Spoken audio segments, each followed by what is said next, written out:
Hi guys, we're back. Sorry we had a little interruption. We were getting the stink eye from Tom. We went over, so we had to make it in two parts.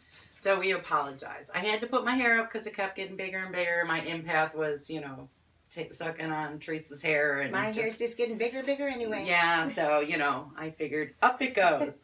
So we were finishing up on 9. You can become overwhelmed by intimate relationships. So we're going to move on to 10, and that is a walking lie detector. And we're talking to the mothers out there who just know when their innocent-eyed, smiling peacefully angel of a child is absolutely lying to you. And everything in you is seeing the lying energy, and the empath in you is going, no, no, no, no, no, no, no. So listen to yourself. And there are times when people will lie to Darlene and I when we do psychic messages. And I'm always kind of really confused by that, because why would you lie to me? You'll probably never see me again, or maybe you will, but why are you lying? And everything in me is saying, you're lying. And I have the ability now that it's so quick and easy for me because my ears start to ring when someone lies. So that's where I believe, ringing. Mm-hmm. It doesn't ring true. So I will say that to people, and they usually do come around. But sometimes people are denying not lying, and they don't want to know that they're lying to themselves. So sometimes we have to be empathetic to that too, and they're not prepared to hear some certain things. So you have to be a little careful in those situations. And addressing it, yes. Yeah. So if they're not ready, they're not ready. And that's okay, because everybody's on their own timeline. Yep. And we're not here to force you down the rabbit hole you're not ready to go to yet. So, number 11, you can't understand why any leader wouldn't put their teams first. And I definitely have a huge problem with that. There are plenty of managers and group organizers who simply don't pay attention to their team's needs. If you're an empath, this isn't just rude or annoying. It is a failure in leadership. And I've always really had a hard time. It puts you in a hard position when the person above is telling you that you have to make your team do this, and your team's tired because you can feel it. They become your family, and it's really hard for you to do such things. So sometimes that middle management position for an empath is very difficult to be in. And the more empathic you are, the more you address the needs of your team, then the better of a leader you are. And the more that people want to work with you and for you. So, better to be empathic and listen to your team so that you can help them help you. And, everybody needs to feel needed. So when you are in that position of organizing or being a part of something, find that person's strong point and give them that position so that everybody can feel needed, and then the workplace goes a lot easier. Mm-hmm. Okay, number 12. Here's a good one. You have a calming effect on other people and the power to heal them. An empath can feel where the energy is that needs to be healed, and of course we can heal that. But we have to be careful that people don't get addicted to our ability to heal them and to comfort them. At that point, it becomes codependent and it becomes unhealthy.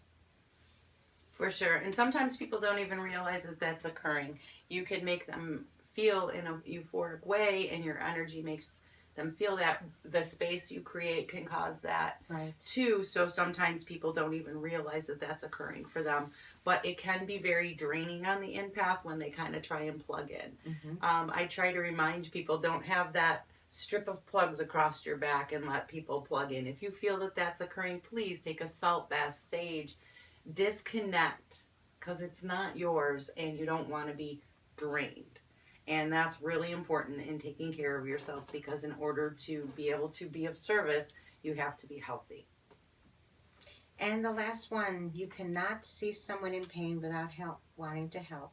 Of course you want to help. You're an empath. You see what the problem is, you know what the problem is, you feel what the problem is. But the sad thing is, you can't help everybody. No. Sometimes people need to help themselves. So you can point the way, you can open the door, you can hold up a sign, but you can't push them through the door. They need to walk through the door themselves. And that's the whole thing. When you're an empath, or a healer, Mm-hmm. you cannot do the work for other people. They have to do it for themselves. You can guide, you can give tools. And that's what Theresa and I are here to help you with those tools. Yes. So the signs of being an empath, can you walk past someone who's in need without wondering how can I help them? Absolutely not. Do you struggle to turn off your concern for others? There's a job to do. Da, da, da. These things can be exhausting, and you have to make sure that you can say enough is enough and take the time for yourself. And remember, before you can help other people, you have to help yourself so that you can help other people. So you have to stay empathically helping. Absolutely. So, guys, it doesn't have to be expensive to take care of yourself. I always try to have a nice light pink candle for myself because this represents self-love. And that's something we all forget to do. So I will light this candle for myself to remind myself, Dar, you have to take the time to love yourself and take care of yourself. So it doesn't have to be expensive. It doesn't have to be some fancy candle. You can go to the dollar store and buy a light pink candle. It doesn't matter. The intention that you place on that is, I'm taking care of myself. You can use different spritzes. There's sage spray. I make protection spray. When you're done, you need to spritz. Take care of yourself. These are simple, easy things. It doesn't have to be expensive. Say your little intention prayers for yourself, what you would like to give up for the day, and make sure. It's just really easy to go to the sink and wash your hands. Right. Running water is huge. So take that time, make sure you realign, check your chakras, and take care of yourself.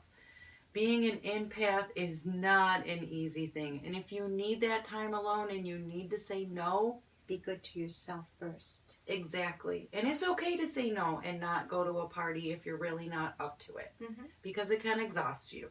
So you don't want to get in the habit and stay in the house all the time. Yes. But if you really, really feel like you need to stay home, protect your energy first. That's the first rule of being an empath. So you're no good to anybody, folks, unless you're good to yourself. So we hope we were useful. We're sending you so much love and light. And until we meet again, namaste.